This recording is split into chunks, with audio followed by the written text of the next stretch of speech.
ही हाथों से एक मशीन बनाई। वो मशीन ना रोना जानती थी, ना दया और ना करुणा, जानती थी तो केवल गणना है।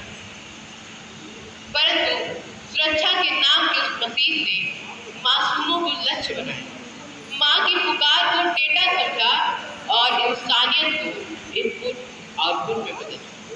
आज वही चमकती स्क्रीनें, वही एल्गोरिथम, वही नकली मुस्कानें हमें विकास का स्वप्न दिखाकर धीरे धीरे निगल।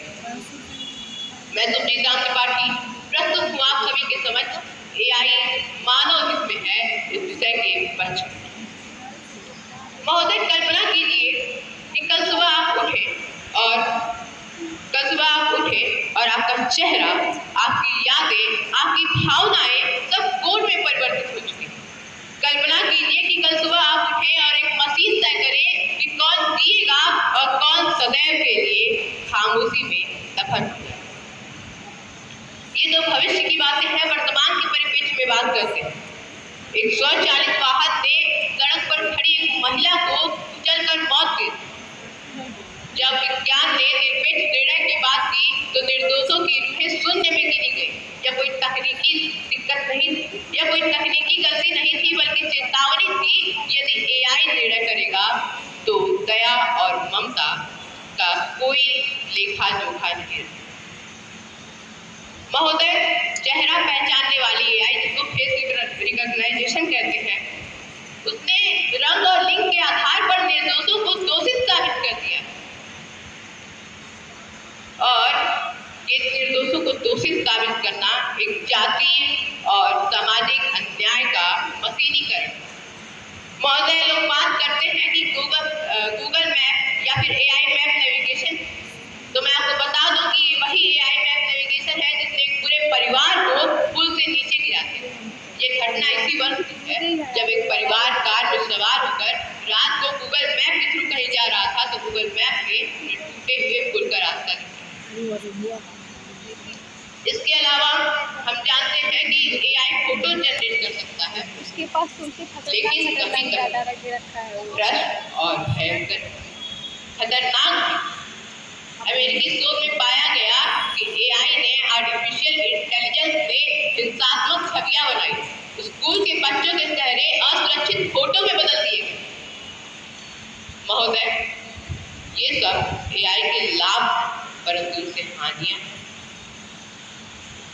महोदय, मैं आपको बताना चाहता हूँ कि एआई किसी भी सिंगर की आवाज, कोई भी सिंगर की आवाज को किसी भी गाने में लगा सकता है, अर्थात कोई भी गाना किसी भी सिंगर की आवाज लगा सकता है। क्या एआई किसी फीचर का यूज करके किसी व्यक्ति की आवाज का दुरुपयोग करके इसको कुख्यात नहीं कर सकता? बिल्कुल कर सकता। महोदय, हम लोग डीप फेक के बारे में जानते हैं। डीप फेक में किसी भी व्यक्ति के फोटो को कहीं भी लगवा दिया जाता है और उसे बदनाम करने का पूरा प्रयास किया जाता है। ये सब एआई के ही कार्य है। जब नौकरी, सजा, जीवन मरण सब एआई के हाथों में होगा तो इंसानों के लिए क्या बचेगा? इसीलिए हमारे रोजगार पे भी प्रभाव पड़ रहा है। कई लोगों ने कहा है कि रोजगार पे प्रभाव नहीं पड़ रहा, उसके बदले कई और सारे रोजगार निकल रहे हैं। परंतु मैं बताना चाहता हूँ जो बाकी सारे रोजगार निकल रहे हैं वह केवल और केवल टेक्नोलॉजी सेक्टर। उनका क्या जो दुकानों पर डाटा एनालाइज करते थे, उनका क्या जो फैक्ट्रीज में काम करते थे, उनका क्या जो कॉल सेंटरों पे सर्विस प्रोवाइड करते थे, वो केवल उनके लिए है जो टेक्नोलॉजी सेक्टर। और हर व्यक्ति टेक्नोलॉजी सेक्टर में जा नहीं सकता।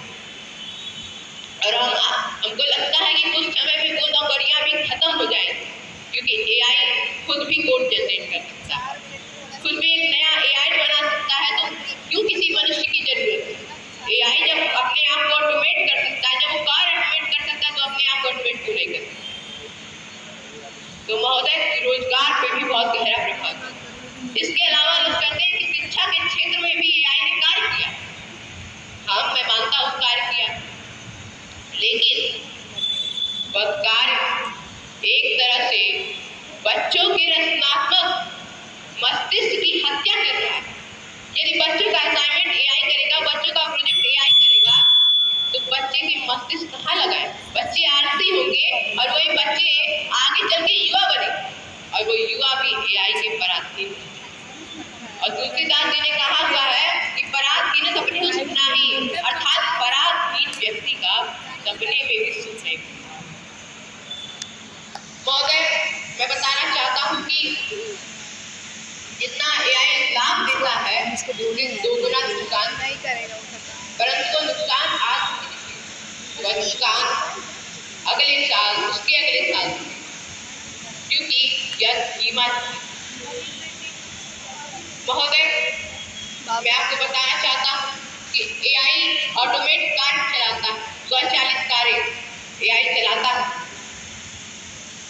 क्या वहाँ पे ड्राइवर की नौकरी नहीं थी? परंतु अब भी ये छोटी छोटी बातों में ध्यान देना भी जरूरी है, क्योंकि ये छोटी छोटी बातें आगे चलकर बहुत बड़ी हो गया। धन्यवाद। इसी के साथ मैं अपनी वाणी को विराम देता हूँ।